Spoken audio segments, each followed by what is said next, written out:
Hi everyone, welcome to काया club global. आज हम आपके लिए लेके आए हैं एक 3 पार्ट सीरीज़ जिसमें हम बात करेंगे डिफरेंट टाइप्स ऑफ सोराइसिस के बारे में।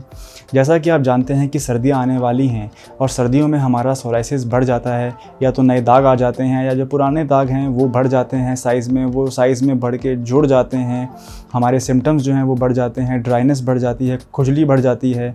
तो इसलिए हमने सोचा कि इस वीडियो में एक ऐसी सीरीज़ निकालें जहाँ पे हम पेशेंट को बताएं कि किस डिफरेंट टाइप के सोराइसिस उनको हो सकते हैं और उन डिफरेंट टाइप्स ऑफ सोराइसिस में हमारा ट्रीटमेंट अप्रोच कैसा रहेगा।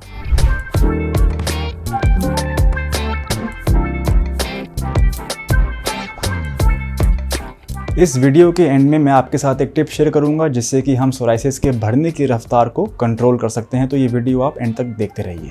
चलिए शुरू करते हैं। मेरा नाम है डॉक्टर सम्यक धवन और मैं हूं कंसल्टेंट काया क्लब ग्लोबल पे, जहां पिछले 30 सालों से 2 लाख से भी अधिक सफ़ेद दाग और सोराइसिस के पेशेंट्स को ट्रीटमेंट दे चुके हैं और हमारा 93 से 95% सक्सेस रेट भी है। जैसा कि हम अपनी हर वीडियो में करते हैं, हम अपनी पिछली वीडियो में आए हुए कॉमेंट को उठाते हैं और उस कॉमेंट का आंसर देते हैं। तो आइए देखते हैं कि आज का कॉमेंट, आज का क्वेश्चन क्या है। आज का क्वेश्चन पूछा है जीत राणा जी ने। ये पूछ रहे हैं कि इनको बहुत सालों से सोराइसिस है और अब इनके नाखूनों में गड्ढे भी पड़ने लग गए हैं। तो एक बहुत ही इंपॉर्टेंट क्वेश्चन है, इसका डेफिनेटली हम आंसर करेंगे वीडियो के एंड में। तो आप एंड तक हमारे साथ जुड़े रहिए। आप इस वीडियो को पॉज कीजिए और देखिए कहीं आपके नाखूनों में भी तो गड्ढे नहीं पड़ने लग गए हैं, क्योंकि ये इंपॉर्टेंट है। ये एक सीरियस प्रोग्रेशन है डिजीज़ का, जिसके बारे में हम डेफिनेटली वीडियो के एंड में बात करेंगे। चलिए शुरू करते हैं वीडियो को। फर्स्ट टाइप के हम बारे में बात करेंगे वो है प्लाक सोराइसिस, जिसको कि हम मेडिकल लाइन में सोराइसिस वल्गैरिस भी कहते हैं। ये सबसे कॉमन टाइप का सोराइसिस है जो ऑलमोस्ट 80 to 90% पेशेंट्स में मिलता है। इसके बहुत ही कॉमन सिम्टम्स हैं जो सबको पता होंगे आई थिंक बाय नाउ। वो हैं लाली का बनना, उभरे हुए पैचेस का आना, स्किन के ऊपर पपड़ी का बनना और पपड़ी का झड़ना और खुजली। ये बहुत ही कॉमन से सिम्टम्स हैं जो अधिकतर सोराइसिस के पेशेंट्स को मिलते हैं।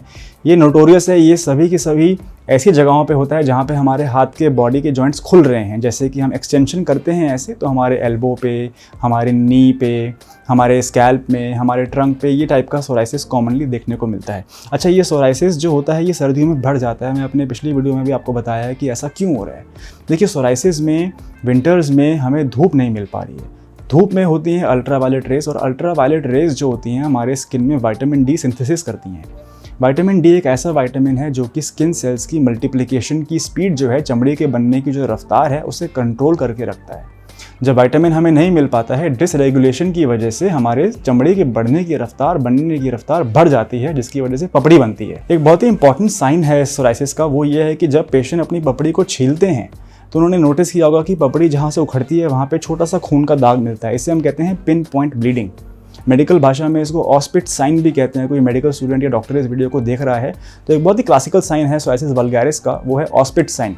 जब वो पपड़ी को छेदते हैं तो वहाँ पे खून निकल सकता है। मैं इसी वीडियो में सोराइसिस के स्टेजेस डिस्कस करना चाहता हूँ, क्योंकि प्लाक सोराइसिस इतना कॉमन है, 80 से 90% पेशेंट में ये देखने को मिलता है। तो हमें पता होना चाहिए कि आखिर इस बीमारी के अगले स्टेज क्या हैं। जैसे कि हमने इस वीडियो की शुरुआत में जीत राणा जी का क्वेश्चन उठाया था। उन्होंने कहा था कि मुझे बहुत सालों से सोराइसिस है और अब मेरे नाखूनों में गड्ढे पड़ने लग गए हैं। तो मैं ये बताना चाहता हूँ कि इसे कहते हैं स्टेज 2 बीमारी का, जहाँ पर बीमारी अब स्किन से आगे बढ़ के नाखूनों में घुस गई है। आप इस वीडियो को पॉज कीजिए, आप देखिए कहीं आपके नाखूनों में भी तो गड्ढे नहीं पड़ने लग गए हैं। क्योंकि एक बार जब बीमारी नाखून में पहुंच जाती है, उसके बाद अगर हमारा इलाज में हम केयरलेस हैं या हम ट्रीटमेंट शुरू नहीं कर रहे हैं या हमारा अप्रोच बहुत ही कैजुअल है सोराइसिस के ट्रीटमेंट में, तो ये बीमारी आगे जाके जॉइंट्स में भी जा सकती है। और एक बार जब बीमारी नाखूनों और जॉइंट में चली जाती है तो इसका इलाज करना मुश्किल हो जाता है। इलाज करने में ज़्यादा समय लगता है, लंबे समय तक दवाई खानी पड़ती है, हो सकता है कि तेज़ या गर्म दवाई भी खानी पड़े। तो इसलिए आपको पता होना चाहिए कि यदि आपका सोराइसिस अब नाखूनों में आने लग गया है तो आपको स्टेज 2 हो चुका है डिजीज़ का, और आपको बिल्कुल टाइम नहीं वेस्ट करना चाहिए। आपको इमीडिएटली ट्रीटमेंट शुरू करवा लेना चाहिए। आगे हम सेकंड टाइप के सोराइसिस के बारे में बात करेंगे, जिसे हम कहते हैं ग्यूटेट सोराइसिस। देखिए, ग्यूटेट सोराइसिस बिल्कुल कॉमन नहीं है। ये सिर्फ 2% सोराइसिस पेशेंट्स में देखने को मिलता है और ये यूजुअली यंग अडल्ट्स और बच्चों में देखने को मिलता है। और कब देखने को मिलता है, एक बहुत ही क्लासिकल यहाँ पे बात है, जब गला ख़राब होता है सर्दियों में, जिसे हम कहते हैं स्ट्रेप्टोकोकल इन्फेक्शन। जब हमारा सर्दियों में गला ख़राब होता है, हमें बुखार होता है, तो उसके बाद काफ़ी पेशेंट कंप्लेंट करते हैं कि 2 हफ्ते के बाद उनका सोराइसिस बढ़ गया है।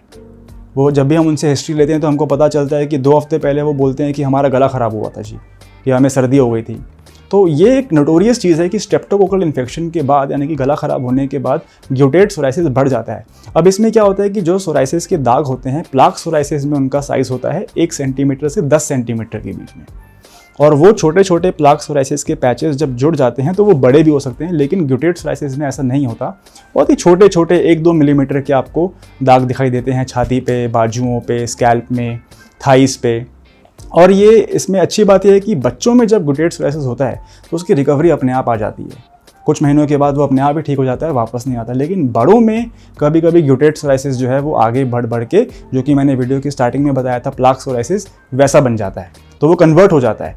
इसलिए समय रहते हमें इलाज करवाना ज़रूरी है बड़ों को, क्योंकि जैसे मैंने बताया सर्दियाँ आ रही हैं, सोराइसिस बढ़ने वाला है, तो हमें अपनी अप्रोच में बिल्कुल भी कैजुअल नहीं होना है। यदि आप ये वीडियो देख रहे हैं और आपको खुजली हो रही है, या आपकी लाली बन रही है, या आपके बालों में स्कैल्प सोराइसिस है, जिसको कि आपको लग रहा है कि डैंड्रफ है, आपको इमीडिएटली कॉन्टैक्ट कर लेना चाहिए, क्योंकि एक बार जैसा कि मैंने बताया बीमारी नाखून और जॉइंट्स में चली जाए, इसका ट्रीटमेंट करना मुश्किल हो जाता है। मैंने प्रॉमिस किया था कि मैं वीडियो के शुरुआत में एक टिप आपसे शेयर करूंगा, जहां पे कि हम बताएंगे कि सोराइसिस के बढ़ने को कैसे कंट्रोल कर सकते हैं।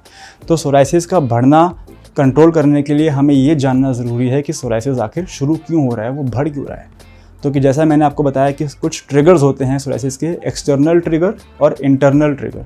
इंटरनल ट्रिगर क्या होगा, जैसे कि मानसिक तनाव। कुछ इंटरनल ट्रिगर होते हैं जैसे कि स्मोकिंग, अल्कोहल, मेंटल स्ट्रेस। तो हमें ध्यान देना है कि हम ये सारे इंट्रिंसिक ट्रिगर्स को अवॉइड करें।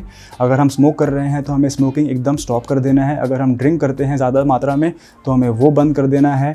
और हमें कोशिश करनी है कि हम अपने मेंटल हेल्थ को अच्छा रखें, जिसके लिए कि हम 15 से 20 मिनट रोज़ सुबह योगा या प्राणायाम कर सकते हैं। तो इन चीज़ों को अपने लाइफ में लाने से, अपनी लाइफस्टाइल मॉडिफिकेशन करने से हम सोराइसिस के बढ़ने को रोक सकते हैं, उसकी रफ्तार को कम कर सकते हैं। यदि आपको ये वीडियो पसंद आ रही है, मैं जो इन्फॉर्मेशन आपके साथ शेयर कर रहा हूँ आपको अच्छी लग रही है, तो आप प्लीज़ इस वीडियो को लाइक कीजिए, इस वीडियो को शेयर कीजिए। हो सकता है कि आपको नहीं तो किसी और जानने वाले को या किसी और तक ये वीडियो पहुँच जाए जिनको सोराइसिस है, और वो ये वीडियो देख के हमें संपर्क कर लें और अपना इलाज शुरू कर सकें।